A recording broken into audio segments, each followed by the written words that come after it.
जय श्री कृष्णा मित्रों। मुश्किल समय में धैर्य रखना।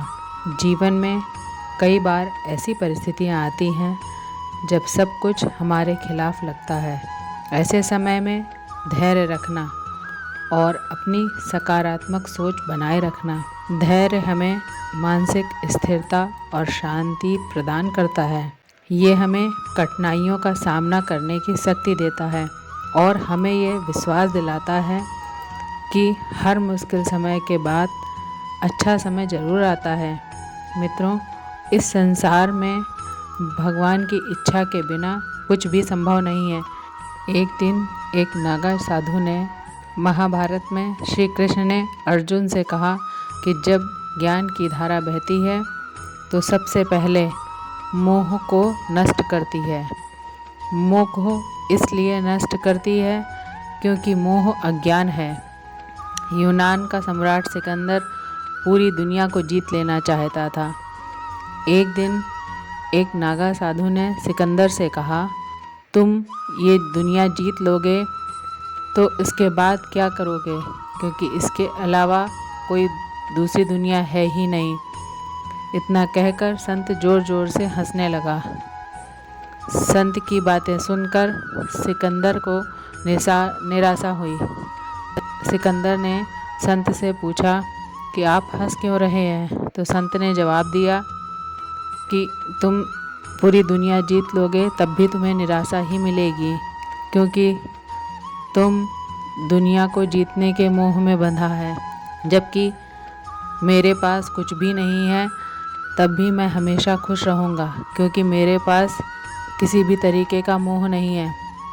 सिकंदर ने अभी दुनिया जीती नहीं थी, लेकिन अब संत की बातें सुनने के बाद दुनिया जीतने के विचार से ही वह निराश हो गया था, क्योंकि दुनिया जीतने के बाद कोई और मोह नहीं बचेगा। मोह की वजह से जीवन में दुख ही आते हैं। मोह घर परिवार से हो सकता है, सफलता का मोह हो सकता है, सुख सुविधा और मान सम्मान का मोह हो सकता है। जहाँ मोह रहेगा वहाँ दुख तो आएगा ही।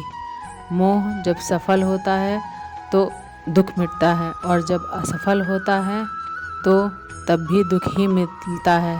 श्री कृष्ण कहते हैं कि जब कोई मोह त्याग देता है तो उसे मेरी कृपा मिल जाती है। मोह रहित व्यक्ति परम आनंद प्राप्त करता है। इसीलिए मोह का त्याग करना चाहिए और जो हमारे पास है उसी में संतुष्ट रहना चाहिए। ज़्यादा पाने का मोह रहेगा तो दुख मिलना तय है। जो दूसरों के साथ छल करता है उसका बहुत बुरा अंत होता है। इसीलिए अगर कोई खुद को ज़्यादा चालाक समझता है कि दूसरे को धोखा दे दिया, दूसरे को बेवकूफ़ बना दिया, तो एक दिन कोई आएगा उसकी ज़िंदगी में, वो उसको ही धोखा देगा, क्योंकि कर्म सब लौट कर आता है। जो जैसा कर्म करता है उसको वैसा ही फल मिलता है। श्री कृष्ण कहते हैं कि दूसरे लोगों में अपना सहारा ढूंढना छोड़ दो। आपकी सबसे बड़ी कमजोरी यही होती है कि आप दूसरों में सहारा ढूंढते हैं, और यही चीज़ आपको कमज़ोर बनाती है। यही चीज़ आपको खुद पर विश्वास खत्म कर देती है। जो लोग सोचते हैं कि ये तो मेरा सहारा है, मुश्किल वक्त में मेरे काम आएगा, वही लोग मुश्किल वक्त में सबसे ज़्यादा अकेले पड़ जाते हैं। आप सिर्फ ईश्वर को अपना सहारा बनाओ।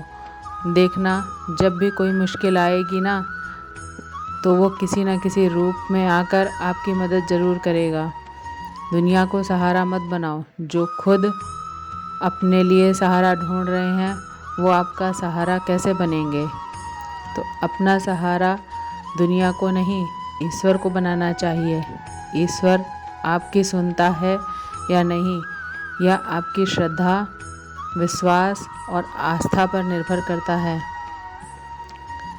श्रीमद् भगवत गीता हमें ये भी सिखाती है कि अपने मन को हमेशा शांत रखना चाहिए, क्योंकि अशांत मन जीवन में सिवाय दुख के आपको और कुछ नहीं देने वाला। और एक शांत मन आपको जीवन में प्रेम और आनंद ही देगा। और सुख केवल शांत और अशांत मन के परिणाम हैं। अशांत मन दुख को ही जन्म देता है और शांत मन परम आनंद को जन्म देता है।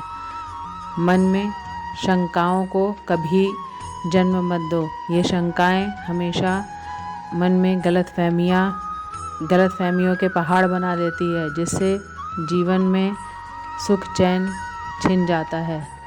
तभी श्री कृष्ण कहते हैं, मनुष्य को अपने मन को वश में रखना चाहिए।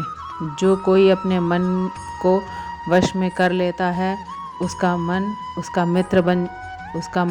मित्र बन जाता है। और जो कोई अपने मन को अपने वश में नहीं रख पाता, उसका मन उसका सबसे बड़ा शत्रु बन जाता है। श्रीमद् भगवत गीता यह भी सिखाती है कि ज़िंदगी में कभी भी किसी को अपना ज़रूरतमंद मत बनाओ, मोहताज मत बनाओ, क्योंकि जब तक आप किसी के ज़रूरतमंद नहीं होते, तब तक आपको कोई दुख नहीं पहुंचा सकता, कोई आपका फ़ायदा नहीं उठा सकता। जिस इंसान के आप ज़रूरतमंद हो जाओगे, वह आपका लाभ उठाना शुरू कर देता है। जिस दिन आपने अपने जीवन को किसी का ज़रूरतमंद बना लिया, उसी दिन से आपको उसकी गुलामी करनी पड़ती है। श्री कृष्ण कहते हैं कि जीवन में जो कुछ भी होता है, वह अंततः अच्छे के लिए ही होता है, चाहे वह वर्तमान हो, भविष्य हो या अतीत हो। हालांकि यह शिक्षा सुनने में सरल लगती है, लेकिन इसे समझना और सुनना बहुत कठिन लगता है।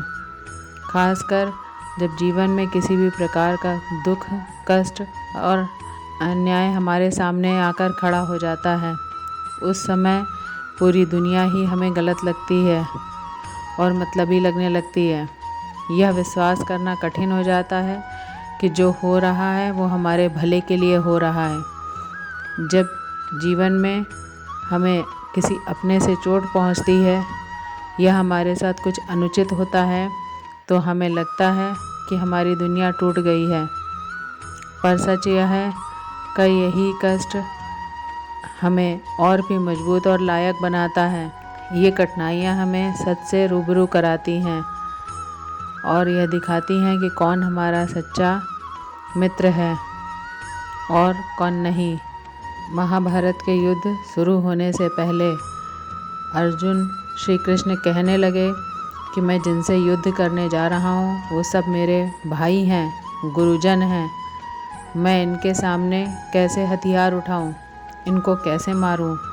तब भगवान श्री कृष्ण ने अर्जुन से कहा कि जिन्हें तुम अपना मान रहे हो, वे सभी अधर्मी हैं, वे पाप के पक्ष में खड़े हैं, और अगर तुम इनका वध नहीं करोगे, इनसे युद्ध नहीं करोगे, तो समाज में और भी पाप बढ़ जाएगा। और जब कोई ऐसे पापियों को नहीं रोकता है, तो वे और भी ज़्यादा पाप करते हैं।